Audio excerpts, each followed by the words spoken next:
Hello and welcome to Wild Survival 101 again. Today we're going to talk about Boreal Footwear and how they saved my feet in the extreme cold. So, hello everyone, I'm Ian Flood from Wild Survival 101, and today we're talking about something that could literally save your toes in extreme conditions, and that's proper cold weather footwear. After decades spent in some of the harshest environments on Earth, like here in northwest Canada, where we have snow for 6 months of the year and it can get down to -40, I've learned one critical lesson. Your feet are your lifeline in extreme cold. And I've got the experience. And, sometimes I've felt like I've nearly lost toes. They've been that cold. Thankfully, I took some measures to avert that. But anyway, more on that in a bit. My journey began with these three monsters. One of them was traditional leather hiking boots, and they weighed nearly 2 pounds each. So big lumps on your feet. But everything changed later, and I discovered Boreal's specialized Arctic series. Now, there's some very good companies out there that make good boots for these sort of conditions as well.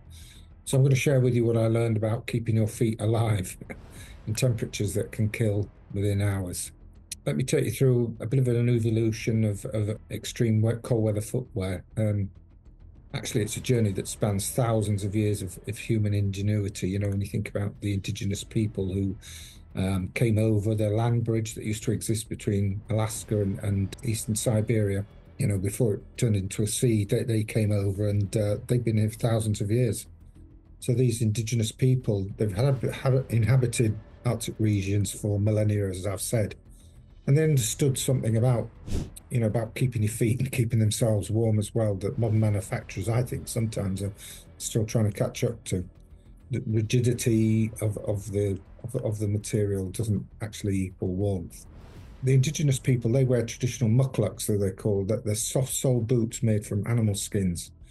And honestly, they remain among the most effective extreme cold weather footwear ever created. Their genius lies not in thick insulation, but allowing the foot to generate warmth through subtle movements while maintaining circulation of your feet. So obviously you don't want your feet cramped. You do want that good blood flow throughout your feet as well. So I think sometimes modern innovations have finally caught up. One of the ones I've noticed is the introduction of reflective insoles in the bottom of the feet. And that's really helped heat retention. There's a simple silvery reflective material in the insole, and this bounces body heat back into your feet instead of letting it escape downwards. So I guess pretty much the same if you're in a tent and you've got one of these. You can buy these similar silvery and reflective sheets as well, and to put under your lilo or inflatable sleeping mat. I've been out and I've tested these kind of footwear when it was nearly -40 degrees Celsius last winter, and the difference is pretty good. It's good. Sometimes the most effective solutions aren't about adding bulk, but working smarter with your body heat, the heat that your body already produces. So here was a bit of a surprising truth as well. The most dangerous aspects of winter travel is not always the cold. It can be moisture. If you have wet feet in freezing conditions, it can create the perfect conditions for tissue damage, even at relatively mild temperatures. We've often heard about hypothermia and people sweating and the upper body becoming damp as well because the moisture can't get out. Well, the same thing can happen in your feet. So my worst personal experience, I guess, was a few winters ago now during a winter cycling trip. It was around -38, and I wasn't generating enough foot movement to maintain circulation. And it's a bit different on a bicycle. The pedals are just going round and round rather than walking, where the foot is flexing more and probably generating more heat. So my feet went completely numb. So I had to stop every 30 minutes and kind of jog alongside my bike until my feeling returned to my toes. So the solution wasn't the warmer boots, but sophisticated moisture management. You've got these modern gore-tex boots as well. They create a semi-permeable barrier that allows sweat to escape while preventing external moisture from getting inside the boot and your socks. So the first time I used quality gore-tex boots was, I think it was in a sleet storm. And after about walking around, being outside for about 8 hours, I found my socks were pretty damp. I expected them to be really wet through, which was really good. So I was very surprised at that. So therefore, they didn't take much drying out after that. So that was good. So that technology is really has transformed what's possible in wet winter conditions. You know, we've seen gore-tex clothes, rainwear, ski pants, all made of gore-tex as well. So it's certainly caught on as a good material to use against the harsh outdoors. So we'll talk a little bit now about a layering system. I'll call it science of warmth if you want. So my footwear layering system is straightforward, but it's refined through many expeditions or hikes or overnight camps, and sometimes they're a bit of a painful lesson. So I'll just break it down for you. What I like to do, it starts with a thin moisture-wicking sock beneath a thicker insulating one. And you can buy these specialized base layer socks that pull sweat away from your skin. Unlike cotton, which becomes worse than useless when damp, so don't go for cotton socks. So on multi-day trips, I always carry 3 pairs of socks for rotation. You know, I've learned that through hard experience after a miserable trip when my single pair froze stiff overnight. I think I left them out in the tent. That was a mistake. So that base layer isn't for warmth, it's for moisture control. So dry feet survive, wet feet freeze. It's simple as that. You know, we've all heard about terrible conditions that existed in the trenches in the world wars when you know, people were in wet, muddy conditions and their feet really suffered. So over the base layer, and goes what I think most people think of as warm socks. Typically, you can have merino wool or specialized cold weather socks with targeted insulation. So I think the key detail many overlook is ensuring that they don't compress your feet. You know, restricted. If the blood flow is restricted, you know, it sort of negates any benefit the insulation provides. I've made this rookie mistake myself by doubling up on thick socks. And then, you know, I was trying to get my boots on, they were really tight. And I think, you know, as I started walking, I realized, you know, my circulation was compromised, basically. So despite having more insulation, my feet grew quite cold within a short space of time. And I think I just stopped and I took a pair off, and it was much better after that.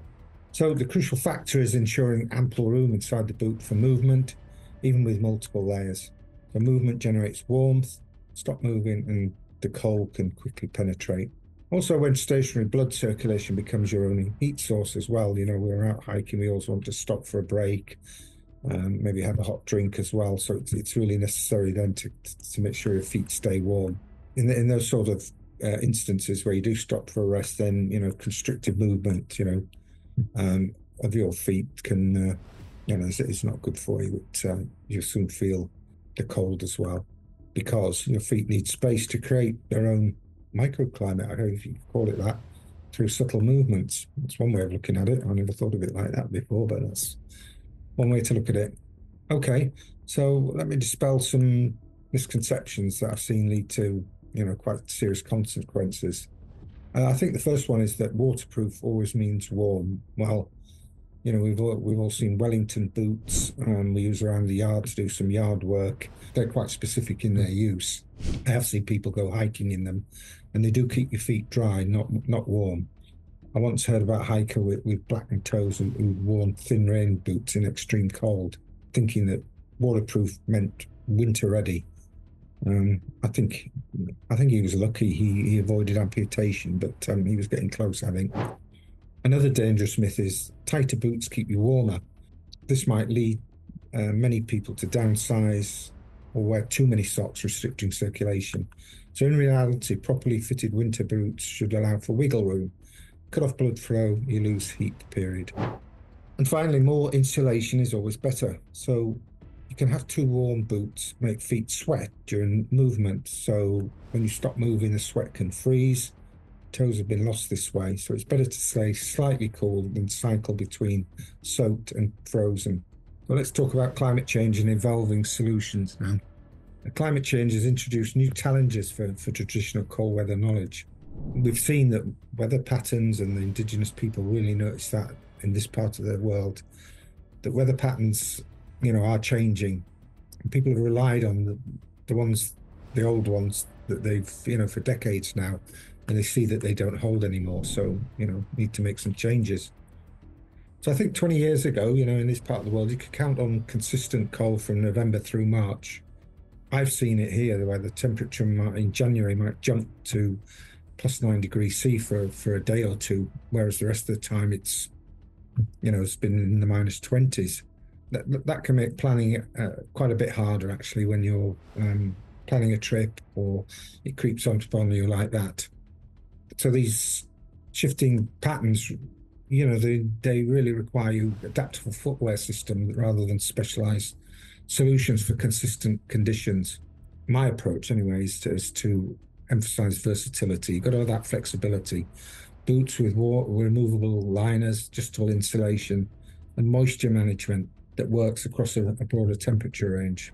And I think with a lot of this outdoor survival equipment as well, it's always best to go out there, try things, and find out what works for you.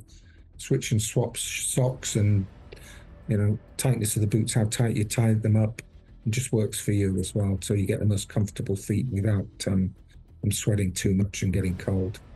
So if I look back on the decades of being in the cold, I've come to appreciate that effective footwear, it isn't about finding a single miracle product really. It's about developing a system that works for your specific needs. I think also that the technologies will continue to evolve, but the wisdom remains constant, and that's manage moisture, maintain circulation, and match your footwear to your activities. So that obviously the right boots aren't just equipment, they can be life support systems for environments that can kill you without surprising speed. We can't walk on our hands, so we do need to walk on our feet, and we need to protect them properly and look after them. So keep your feet dry, keep the blood flowing to your toes, and respect the power of extreme cold. If you do these things consistently like me, you might just get to keep all your toes, despite decades in Earth's most unforgiving environment. So if you found this information valuable, be sure to subscribe to Wild Survival 101 for more survival insights. Leave your questions about cold weather gear in the comments below, and I'll see you in the next adventure. So stay safe and stay warm.